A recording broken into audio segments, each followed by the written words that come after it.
دیکھیے چالو بعد جماعت نماز پڑھ سکتی ہے؟ ہاں عورت بعد جماعت نماز پڑھ سکتی ہے؟ ہاں، عورت اصل میں سب سے پہلی بات تو یہ کہ ہم جب کوئی کام کرتے ہیں تو کوشش کرتے ہیں نا کہ زیادہ ثواب ملے. کیا خیال ہے؟ تو حدیث شریف یہ ہے کہ خاتون کا اپنے گھر میں صحن میں نماز پڑھنے سے بہتر ہے کہ کمرے میں پڑھے. کمرے میں نماز پڑھنے بہتر ہے کہ اندر کسی کوٹری میں پڑھے. تو جب خواتین کا گھر میں نماز پڑھنے کا زیادہ ثواب ہے تو جماعت کے ساتھ نماز کیوں پڑھ رہی؟ یہ الگ بات ہے کہ کوئی خاتون نماز جماعت کے ساتھ پڑھ لے تو اس کی نماز ہو جائے، مگر اس میں بھی کچھ قواعد اور ضوابط. ایک تو یہ کہ خواتین کے پیچھے کوئی صف نہ ہو، کوئی ایسا پارٹیشن ہو کہ جس میں خواتین الگ ہوں مرد الگ. جیسے مکہ شریف میں آپ نے دیکھا خواتین کی صف ہے، مردوں کے ساتھ ہے، مردوں کی صفیں ان کے پیچھے ہیں. ایک خاتون اگر آگے کھڑی ہو جائے تو پیچھے والے کی نماز فاسد. مثلا ایک عورتوں کی خواتین کی ایک جماعت، اس کے پیچھے اگر 10,000 بھی صفیں ہوں سب کی نماز فاسد ہو جائے. اس لیے الگ پڑھنا چاہیے.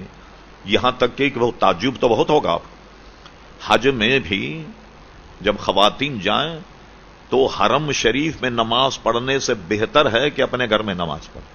مسجد نبوی میں نماز پڑھنے سے بہتر ہے کہ اپنے گھر میں نماز پڑھیں. اب یہ بات سمجھ میں نہیں آئے گی، نہ لوگوں سے ہضم ہوگی. کہیں کہ مولانا آپ نے تو خواتین کو روک دیا کہ مسجد نبوی میں نماز نہیں پڑھیں اور بیت اللہ شریف میں نماز نہیں پڑھیں.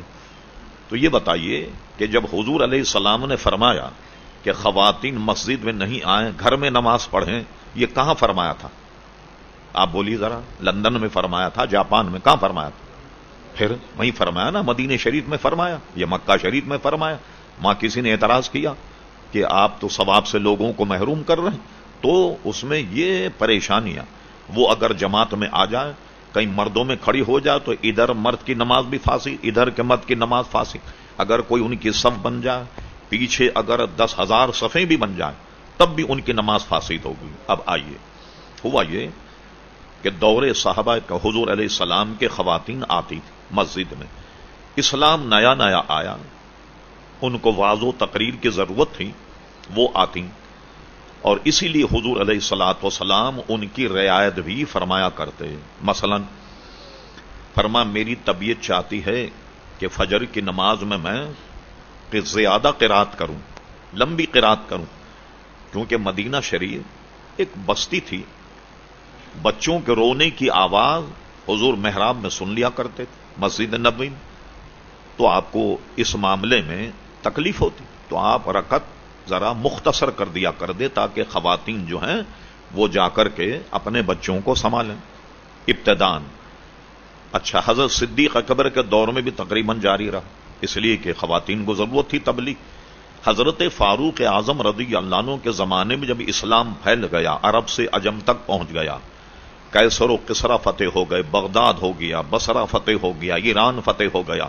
اب اسلام جب عام ہو گیا تو حضرت فاروق اعظم نے سرکاری آرڈر جاری کیا باضابطہ کہ اب خواتین مسجد میں نہیں آئیں گی. ٹھیک، اب یہ تو اپنی جگہ ہو گئی نا بات. اب ہم باہر جاتے ہیں تو اس میں کیا ہوتا کہ وہاں خواتین آتی ہیں. ایک تو یہ کہ وہاں تبلیغ کا موقع نہیں کہ خواتین کہیں سنیں، اور دوسرا یہ کہ باہر جتنے بھی مساجد یا سینٹر ہیں انہوں نے خواتین کے لیے بالکل الگ سے انتظام کیا ہوا ہے، تو لہٰذا وہ بالکل الگ ہوتی ہیں، مرد الگ ہوتے ہیں، خواتین الگ ہوتی ہیں. ہم بھی اس لیے صرف نظر کرتے ہیں کہ چلو خواتین آ کر کچھ اپنے مذہب اور مسلک کو سمجھ لیں.